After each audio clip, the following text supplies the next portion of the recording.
Audio book 7 दिनों का dopamine reset challenge भाग 1। क्या आपका दिमाग आपके कंट्रोल में है? क्या आपने कभी महसूस किया है कि आप सिर्फ 5 मिनट के लिए अपना मोबाइल उठाते हैं, लेकिन पता ही नहीं चलता कि 1 घंटा कब निकल गया? क्या आपने कभी सोचा है कि आप बार बार सोशल मीडिया खोलते क्यों हैं, जबकि आपको पता है कि इससे आपका समय बर्बाद हो रहा है? या फिर क्या आपने महसूस किया है कि पहले जिन कामों में आपको मज़ा आता था, अब उनमें कोई उत्साह नहीं बचा? अगर आपका जवाब हाँ है, तो इसका मतलब ये नहीं कि आप कमज़ोर हैं या आपके अंदर इच्छा शक्ति की कमी है। असल में आपके दिमाग में कुछ ऐसा हो रहा है जिसे आधुनिक विज्ञान डोपामिन ओवरलोड कहता है। आज की इस ऑडियो बुक में हम जानेंगे कि डोपामिन क्या है, यह हमारे जीवन को कैसे नियंत्रित करता है और कैसे सिर्फ 7 दिनों का एक छोटा सा बदलाव आपके दिमाग, आपकी आदतों और आपकी ज़िंदगी को बदल सकता है। तो आराम से बैठिए, गहरी सांस लीजिए और इस सफ़र की शुरुआत करते हैं। अध्याय 1। डोपामिन आखिर क्या है? बहुत से लोग सोचते हैं कि डोपामिन खुशी देने वाला हार्मोन है, लेकिन सच इससे थोड़ा अलग है। डोपामिन खुशी नहीं देता। डोपामिन आपको किसी चीज को पाने की इच्छा देता है। जब भी आपको लगता है कि आपको कोई इनाम मिलने वाला है, जैसे नया मैसेज, नई रील, नई लाइक या कोई गेम जीतना, तब आपका दिमाग डोपामिन रिलीज करता है। यही कारण है कि आप बार बार अपना फोन चेक करते हैं। समस्या फोन नहीं है। समस्या यह है कि आपका दिमाग लगातार छोटे छोटे इनाम पाने का आदी हो चुका है। पहले लोग मेहनत करते थे, फिर उन्हें सफलता मिलती थी और तब डोपामिन रिलीज होता था। आज पहले डोपामिन मिल जाता है और मेहनत करने का मन ही नहीं करता। यही आधुनिक जीवन की सबसे बड़ी चुनौती है। कुछ महीनों बाद उसे किताब खोलने में भी आलस आने लगा। उसने सोचा कि शायद वह आलसी हो गया है, लेकिन असलियत यह थी कि उसका दिमाग आसान मनोरंजन का आदी बन चुका था।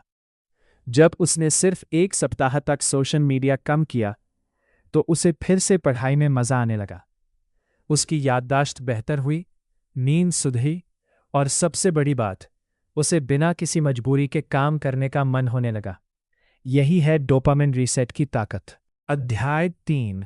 क्या आपका दिमाग भी डोपामिन ओवरलोड में है? आइए एक छोटा सा टेस्ट करते हैं। अगर इनमें से 4 या उससे ज्यादा बातें आपके साथ होती हैं, तो शायद आपका दिमाग भी रीसेट चाहता है। पहली, आप हर कुछ मिनट में मोबाइल चेक करते हैं। दूसरी, बिना वजह यूट्यूब या इंस्टाग्राम खोल लेते हैं। तीसरी, कोई काम शुरू करने का मन नहीं करता।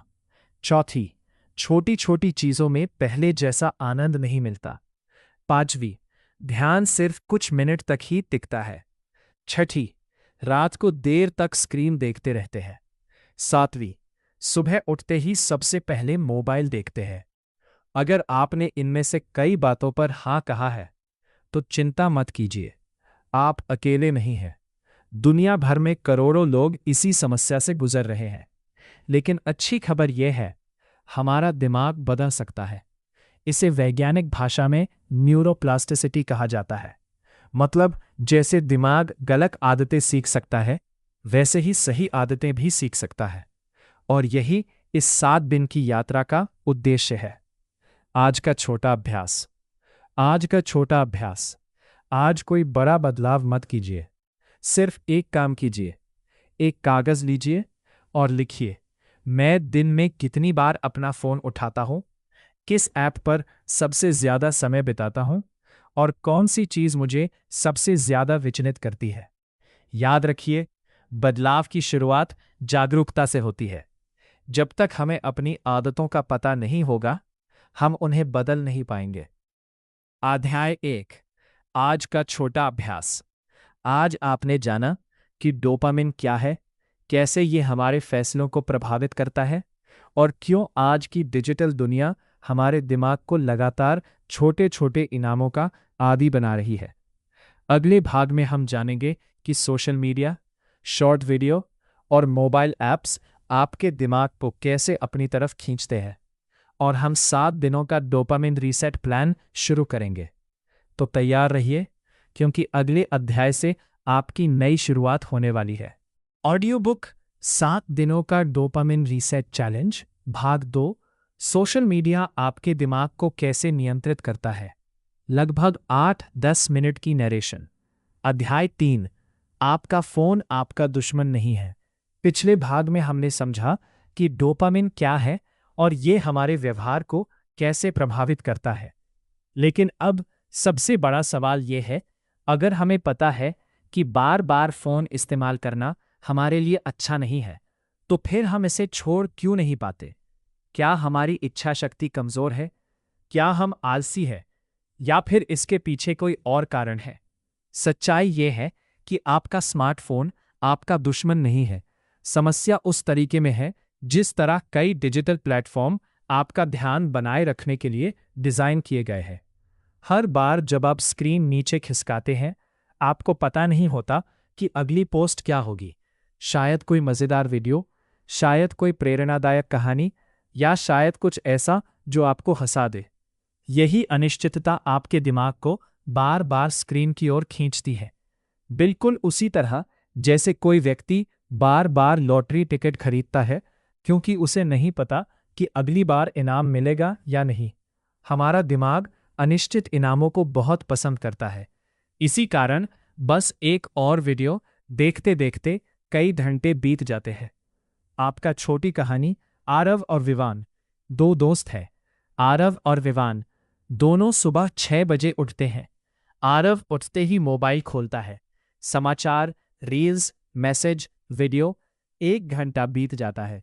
दूसरी ओर विवान उठने के बाद पहले पानी पीता है, थोड़ी स्ट्रेचिंग करता है, 10 मिनट ध्यान करता है और फिर अपने दिन की योजना बनाता है। 1 महीने बाद दोनों की जिंदगी में फर्क साफ दिखाई देता है।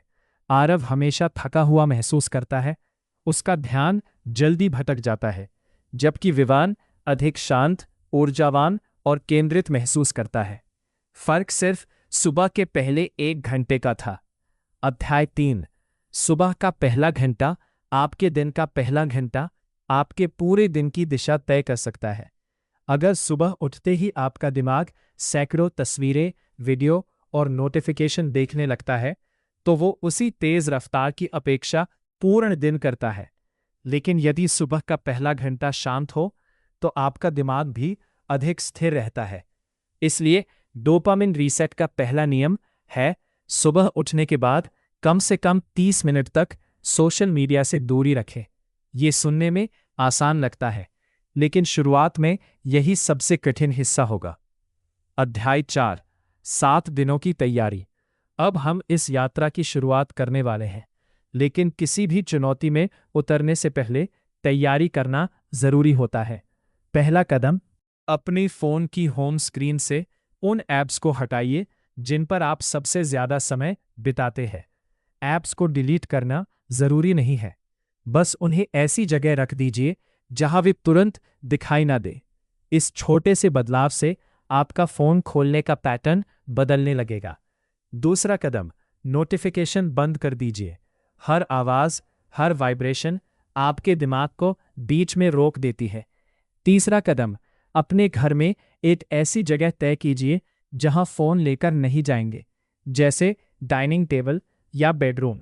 जब कुछ जगहें फोन फ्री जोन बन जाती है, तो धीरे धीरे दिमाग नई आदतें सीखने लगता है। अध्याय 4।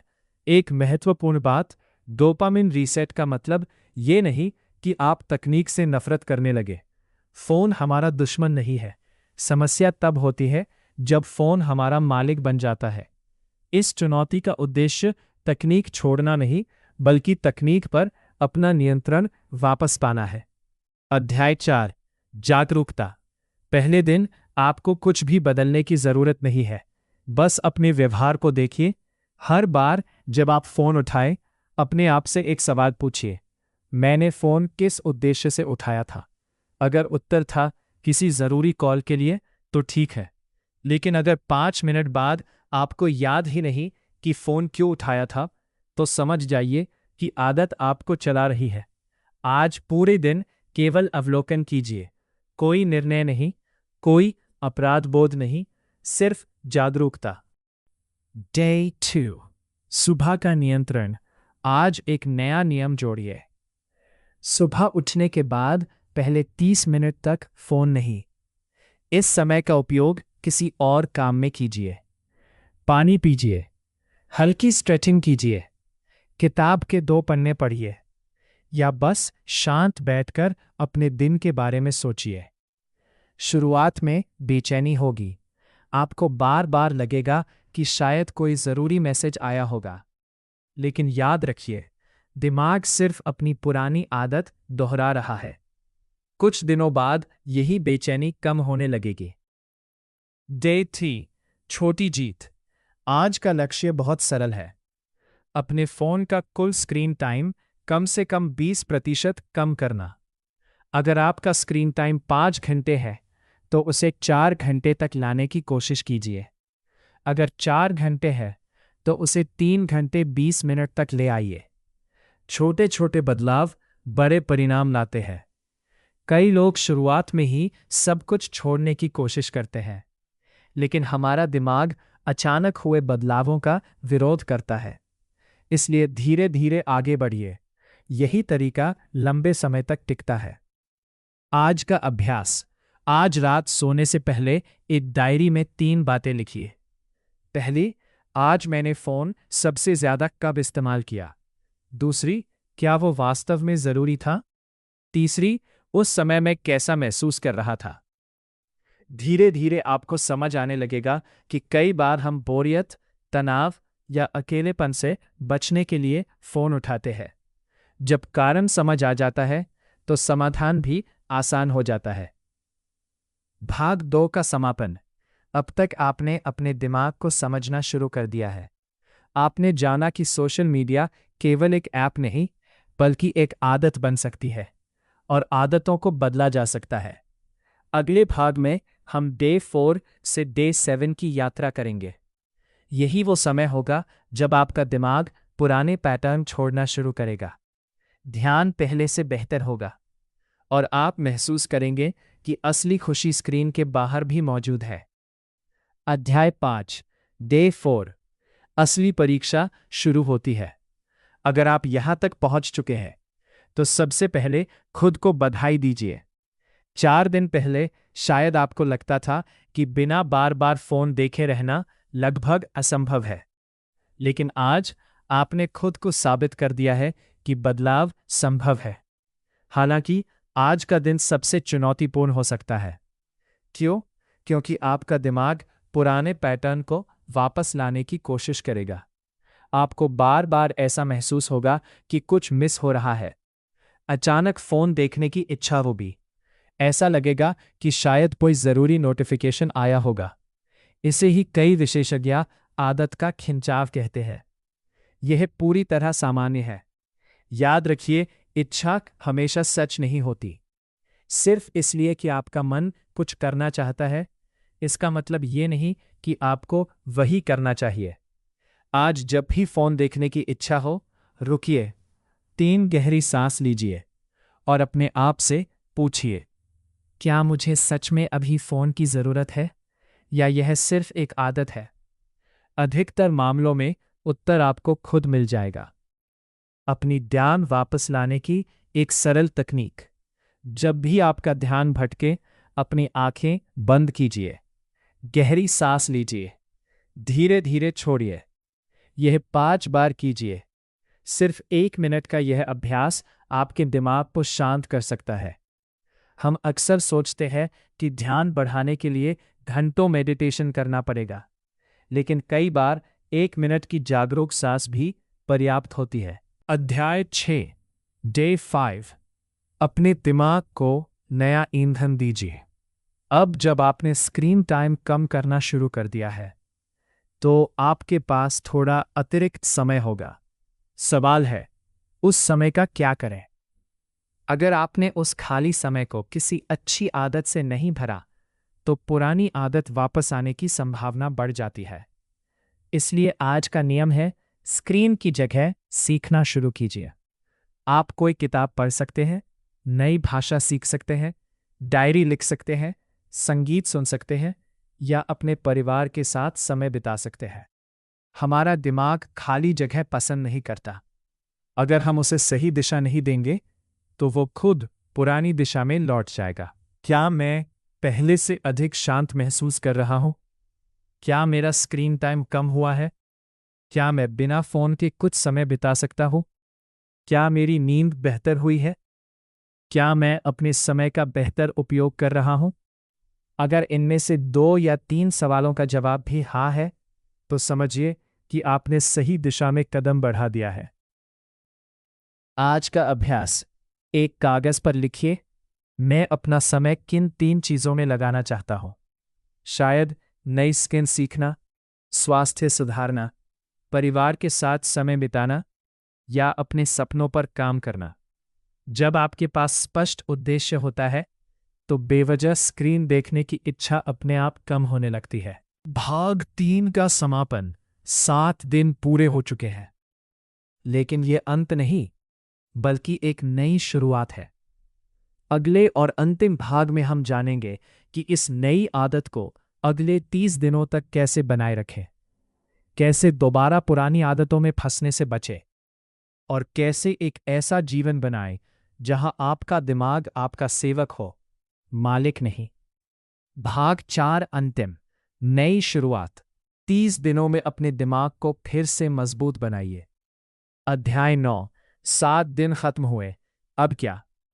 अगर आप यहां तक पहुंचे हैं, तो सबसे पहले मैं आपको दिल से बधाई देना चाहता हूं।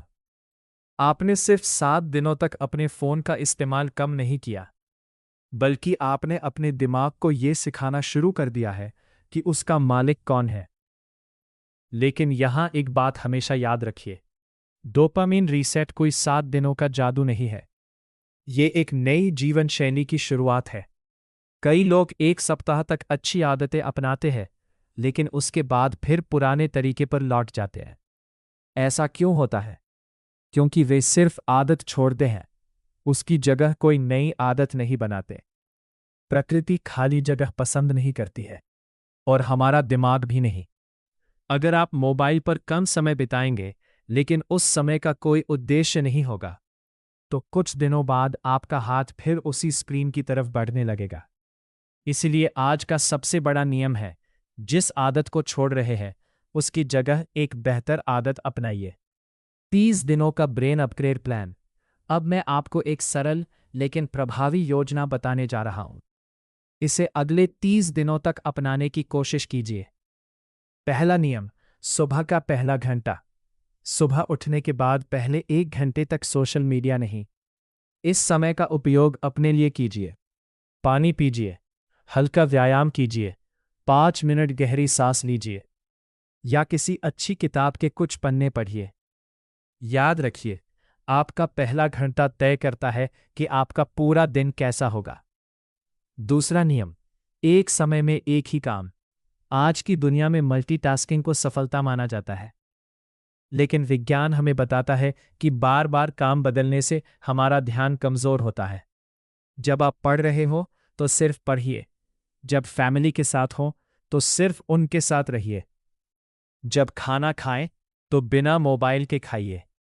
एक समय में एक काम करना दिमाग को शांति और स्पष्टता देता है। तीसरा नियम, हर दिन कुछ नया सीखिए। आपका दिमाग एक मांसपेशी की तरह है, जितना उपयोग करेंगे उतना मजबूत होगा। हर दिन सिर्फ 20 मिनट किसी नई चीज को सीखने में लगाइए। नई भाषा, नई किताब, नई स्किल या कोई नया विचार। धीरे धीरे आपका दिमाग आसान मनोरंजन की बजाय सीखने में आनंद लेने लगेगा। चौथा नियम, शरीर का ध्यान रखें। दिमाग और शरीर अलग अलग नहीं है। अगर आपकी नींद पूरी नहीं होगी, अगर आप पूरे दिन बैठे रहेंगे, अगर पानी कम पिएंगे, तो आपका ध्यान भी कमजोर होगा। इसलिए हर दिन थोड़ा चलिए, पर्याप्त पानी पीजिए, और जितना हो सके नियमित समय पर सोने और उठने की कोशिश कीजिए। छोटे बदलाव लंबे समय में बड़े परिणाम देते हैं। अध्याय 10, सबसे बड़ी सीख। अब मैं आपसे एक सवाल पूछना चाहता हूं। अगर आज आपका मोबाइल अचानक 1 सप्ताह के लिए बंद हो जाए, तो क्या आप खुश रह पाएंगे? क्या आपके पास ऐसी कोई आदत है जो आपको भीतर से खुशी देती हो? अगर उत्तर नहीं है, तो यही समय है अपने जीवन में नई चीजें जोड़ने का। दोस्तों से मिलिए, परिवार के साथ बैठिए, संगीत सुनिए, किताब पढ़िए, प्रकृति में समय बिताइए, कुछ लिखिए, कुछ सीखिए। क्योंकि असली खुशी स्क्रीन की रोशनी में नहीं, जीवन के अनुभवों में छिपी होती है। याद रखिए, आपका दिमाग दुश्मन नहीं है, वो सिर्फ वही सीखता है जो आप उसे बार बार सिखाते हैं। अगर आप रोज घंटों बिना सोचे समझे स्क्रीन देखते रहेंगे, तो वो उसी को सामान्य मान लेगा। लेकिन अगर आप रोज थोड़ा पढ़ेंगे, थोड़ा सीखेंगे, थोड़ा व्यायाम करेंगे और अपने समय का सम्मान करेंगे, तो वही दिमाग आपकी सबसे बड़ी ताकत बन जाएगा। भविष्य का आपका स्वरूप। अपनी आंखें कुछ क्षण के लिए बंद कीजिए। कल्पना कीजिए, आज से 6 महीने बाद आप सुबह समय पर उठते हैं। आपका मन शांत है। आप बिना किसी परेशानी के काम पर ध्यान लगा पाते हैं। आप किताबें पढ़ते हैं, नई चीजें सीखते हैं, आपके रिश्ते पहले से बेहतर हैं। और सबसे महत्वपूर्ण, अब आपका फोन आपके जीवन का हिस्सा है, पूरा जीवन नहीं। ये भविष्य संभव है, लेकिन इसकी शुरुआत आज, इसी क्षण से होती है। अंतिम संदेश दोस्तों, इस पूरी यात्रा में हमने जाना कि डोपामिन क्या है, कैसे छोटी छोटी आदतें हमारे दिमाग को प्रभावित करती हैं और कैसे सिर्फ 7 दिनों की जागरूक शुरुआत हमें बेहतर दिशा दे सकती है। याद रखिए, बदलाव एक दिन में नहीं आता, लेकिन हर बड़ा बदलाव एक छोटे निर्णय से शुरू होता है। आज वो निर्णय आपका हो सकता है। जब भी आपको लगे कि आप फिर से पुरानी आदतों की ओर लौट रहे हैं, तो खुद से सिर्फ एक सवाल पूछिए, क्या मैं इस पर अपने भविष्य को बेहतर बना रहा हूं, या सिर्फ कुछ मिनटों का मनोरंजन खरीद रहा हूं? इस एक सवाल का जवाब आपके हर निर्णय को बदल सकता है। समापन। अगर आपने इस पूरी ऑडियो बुक को अंत तक सुना है, तो मैं आपका धन्यवाद करता हूं। अपने लिए एक वादा कीजिए, मैं तकनीक का उपयोग करूंगा, लेकिन तकनीक को अपने जीवन का मालिक नहीं बनने दूंगा। मैं अपने समय का सम्मान करूंगा, मैं अपने दिमाग का सम्मान करूंगा और हर दिन कल से थोड़ा बेहतर बनने की कोशिश करूंगा। यही है असली सफलता, यही है असली आज़ादी, और यही है एक मजबूत, शांत और जागरूक दिमाग की शुरुआत। धन्यवाद। अपना ख्याल रखिए, सीखते रहिए और अपने दिमाग को हर दिन थोड़ा और बेहतर बनाते रहिए।